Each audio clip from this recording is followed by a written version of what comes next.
CA में registration करवा लिया, बट आपको समझ नहीं आ रहा कि पढ़े तो कहाँ से पढ़े, कौन सी बुक से पढ़े, इतने सारे रिसोर्सेज है, शुरू कहाँ से करें।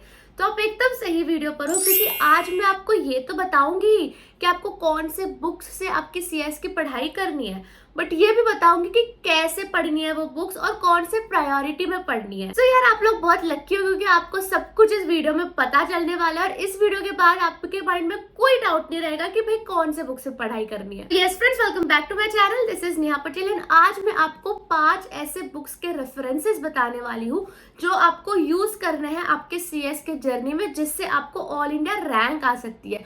और लास्ट बुक जो मैं आपको बताने वाली हूँ वो तो एक सीक्रेट हैक बुक है जो शायद किसी को भी नहीं पता एज ए स्टूडेंट, जिससे आपको पक्का ऑल इंडिया रैंक आ जाएगी। So let's start the video. सबसे पहली और मोस्ट इम्पॉर्टेंट बुक है आपकी मॉड्यूल्स।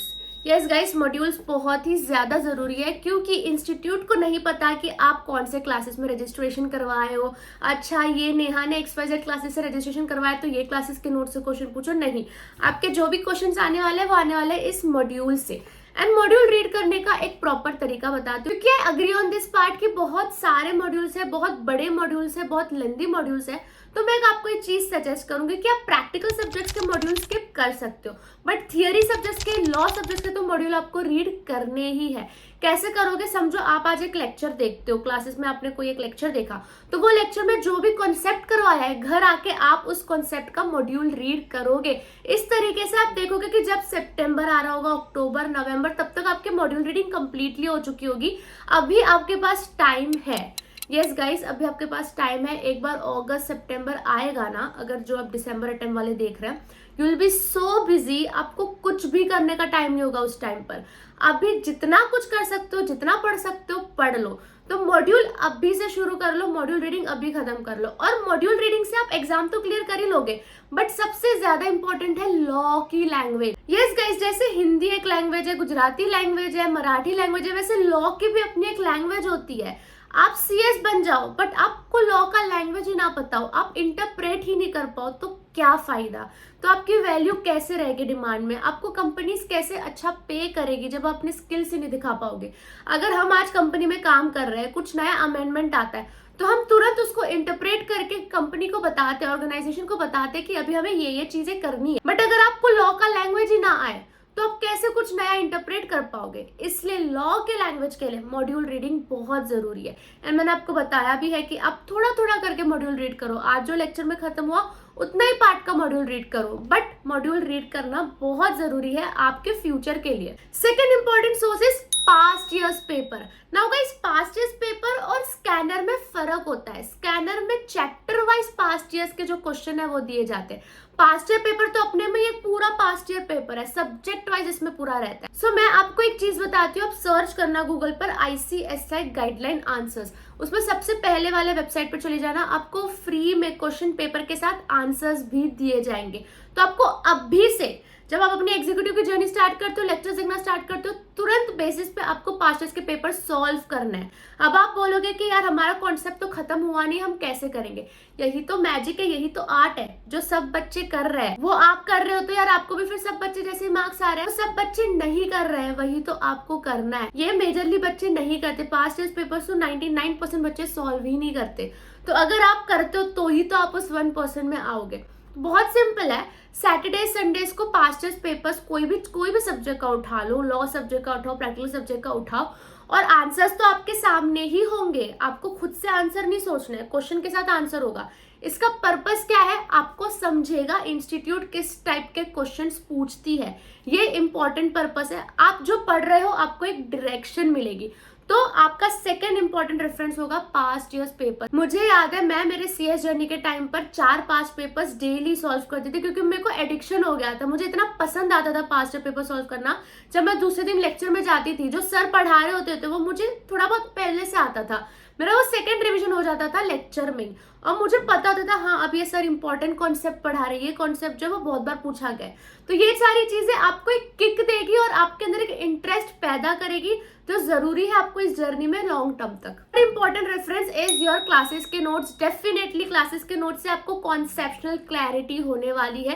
प्रैक्टिकल सब्जेक्ट्स के लिए तो आपके क्लासेस के नोट्स आपकी फर्स्ट रेफरेंस होनी चाहिए, फर्स्ट प्रायोरिटी होनी चाहिए, क्योंकि प्रैक्टिकल सब्जेक्ट्स, प्रैक्टिकल जो सम्स होते हैं वो आप कहाँ से सॉल्व करोगे। मैंने तो मेरा टैग सिर्फ और सिर्फ जो क्लासेस में मेरे नोट्स दिए गए थे उसी से पास किया है, क्योंकि यार क्लासेस के नोट्स बहुत ही ज्यादा हेल्पफुल होते हैं। वही नोट्स से आपको रिवीजन भी करनी है, वही नोट्स से आपको कॉन्सेप्चुअल क्लैरिटी भी लानी है, वही नोट्स 1 डे बिफोर एग्जाम को भी आप रिवाइज करोगे। आप एक कॉन्सेप्ट को समझो, उसको रिवाइज कर सको, उसको रिटेन कर सको, उसके लिए आप क्लासेस के नोट्स यूज करोगे। Fourth reference is definitely scanner. ये रहा स्कैनर, इस तरीके से दिखता है, सुचिता प्रकाशन का स्कैनर है। मुझे बहुत पसंद है स्कैनर, क्योंकि guys this is a complete easy way to get an all India rank. और इतना इजी होता है, आप कोई भी चैप्टर उठा लो, समझो आप सेल्फ स्टडी के टाइम की बात है, स्कैनर आपको अभी सॉल्व नहीं करना है, स्कैनर आप सितंबर अक्टूबर के बाद सॉल्व करोगे, अगर आप दिसंबर अटेम्प्ट वाले हो, मतलब 3 महीने पहले आप स्कैनर सॉल्व करोगे। उसके पहले तक आप पास्ट ईयर पेपर्स को रेफरेंस दोगे। जैसे स्कैनर सॉल्व करना स्टार्ट हो जाएगा, पास्ट ईयर पेपर्स आप बंद कर सकते हो। तो स्कैनर में क्या अच्छा होता है कि चैप्टर वाइज बाइफिकेशन दिया जाता है। तो जब आप सेल्फ स्टडी करने बैठोगे, आज आपने कंपनी लॉ का एक चैप्टर कंप्लीट किया, तो स्कैनर भी कंप्लीट कर लो। स्कैनर से आइडिया आ जाएगा कि इस चैप्टर से क्या क्या क्वेश्चंस पूछे गए, वो सारे क्वेश्चंस खत्म कर लो। और तो और, अगर आपको कोई चैप्टर, कोई सब्जेक्ट नहीं अच्छा लगता, डिफिकल्ट लगता है, उसका सिर्फ स्कैनर कर लो। ट्रस्ट में, अगर आप सिर्फ स्कैनर करके भी जाते हो ना, आप क्लियर हो जाओगे। स्कैनर इतने पावरफुल होते हैं। इसमें आप देखोगे ना, तो आपको स्टार्टिंग में बाइफिकेशन भी दिया रहता है कि इस चैप्टर से एवरेज इतने मार्क्स पूछे गए हैं, इस चैप्टर से एवरेज इतना पूछा गया। आपको समझ आ जाएगा कौन सा चैप्टर इंपॉर्टेंट है, कौन सा नहीं। तो scanners are like blessings for CMA students. ये तो आपको करना ही करना है। Last but not the least, ये एक सीक्रेट रिसोर्स है जो शायद ही किसी को पता है, that is chartered secretary. Have you guys heard about this term chartered secretary? हमारी इंस्टीट्यूट ICSI हर मंथ चार्टर्ड सेक्रेटरी पब्लिश करती है, और आपको ये गूगल पर फ्री में मिल जाएगा। आप ICSI चार्टर्ड सेक्रेटरी डालो, आपको फ्री में हर मंथ के चार्टर्ड सेक्रेटरी दिख जाएंगे। तो अगर आपको 1 स्टेप अहेड होना है, आपको आपके फ्यूचर में अपने स्किल्स डेवलप करने हैं, तो आपको चार्टर्ड सेक्रेटरी अभी से रीड करना होगा। इससे तो आपको पक्का रैंक आ जाएगी, क्योंकि इसमें लेटेस्ट अमेंडमेंट्स कवर होते हैं, जो हॉट टॉपिक्स चल रहे हैं वो कवर होते हैं, कंट्रोवर्सी वाले टॉपिक्स चल रहे हैं वो कवर होते हैं। और इसमें से काफी बारी मैंने देखा है कि एग्जाम में पूछते भी है, जो भी आपके चार्टर्ड सेक्रेटरी में टॉपिक्स कवर है। तो मैं तो चार्टर्ड सेक्रेटरी मेरे टाइम पे रीड करती थी। इसका बेनिफिट मुझे जब मैं इंटरव्यू देने गई थी तब मुझे रियलाइज हुआ, क्योंकि जब मैं इंटरव्यू देने गई थी तब काफी सारे इंटरव्यूअर्स ऐसे शॉक थे कि भाई आपको ये नॉलेज कहाँ से आई। इसलिए आई क्योंकि मैं चार्टर्ड सेक्रेटरी मेरे जर्नी के टाइम पे रीड किया करती थी ऑन अ कांस्टेंट बेसिस। इससे आपकी लॉ की लैंग्वेज भी इंप्रूव होगी, इससे आपको नए टर्म्स के बारे में भी पता चलेगा, आपका इंटरेस्ट भी डेवलप होगा। तो अगर मैं समराइज कर लूँ, तो सबसे पहले आपको मॉड्यूल करना है, उसके बाद आपको पास्ट ईयर पेपर सॉल्व करने हैं, फिर आपके क्लासेस के नोट्स उठाने हैं, फिर आप स्कैनर करोगे, and last is chartered secretary. ये प्रायोरिटी है, इसको साइड बाय साइड सब कुछ करना है। ऐसा नहीं कि पहले मॉड्यूल खत्म करेंगे फिर पास्ट ईयर्स, ऐसा नहीं। एक दिन में आपको ये सारी चीजें करनी है। मॉड्यूल को भी रीड करो, पास्ट ईयर्स भी करो, क्लासेस के नोट से भी रिवाइज करो, स्कैनर भी करो, चार्टर्ड सेक्रेटरी भी करो। ये सारी चीजें आपको अब आइडेंटिफाई करनी है कि आपके रूटीन में कैसे बैठेगा। Now it's up to you. मैंने आपको बता दिया, ये 5 चीजों से पढ़ो, कौन से प्रायोरिटी में पढ़ना है ये भी बता दिया। अब आपको डिसाइड करना है कि आप कब और कैसे टाइम निकालोगे चीजें पढ़ने के लिए, क्योंकि अगर आप ये पढ़ लेते हो तो रैंक तो पक्की है। So yes guys, I hope ये वीडियो आपके लिए हेल्पफुल रहा होगा, and please let me know in the comment section if this was really helpful for you, ताकि मेरी हेल्प हो जाएगी, मुझे समझ आ जाएगा कि कौन से वीडियोस आपके लिए हेल्पफुल होते हैं। हम मिलते हैं दूसरे वीडियो में guys, bye, best of luck.